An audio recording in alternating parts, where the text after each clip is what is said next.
La proposta è questa: un intervento deciso del governo in tempi rapidi, con un decreto che permetta di dare immediatamente un permesso di soggiorno umanitario nell'arco di 48-72 ore, una volta individuato il profugo, che non venga da una zona di guerra. Tra le proposte al governo di ANCI Veneto affinché i profughi, una volta censiti, non vengano più assistiti a livello statale. Hanno anche l'opportunità di avere 2,50 € al giorno, il cosiddetto pocket money, con i quali possono telefonare piuttosto che prendersi il giornale, piuttosto che prendersi qualcosa da mangiare, e questi soldi in realtà li raccolgono e li mandano nel loro paese d'origine.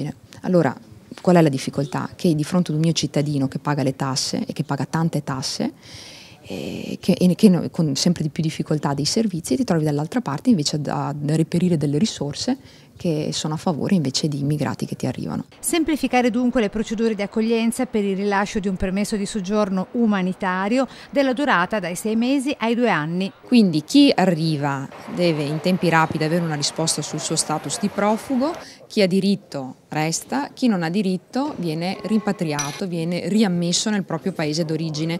Per fare questo ci vogliono degli accordi con i paesi africani, bene, ci dobbiamo attivare per questo, ci vogliono procedure più rapide, più snelle, impiegando più personale, bene, facciamolo. Sindaci che ripropongono l'idea di utilizzare per l'accoglienza tanto le palestre quanto alcuni settori di caserme attive. È ovvio che sono aree militari, però le separeranno, faranno metà caserma area militare e l'altra metà per l'accoglienza dell'emergenza profughi.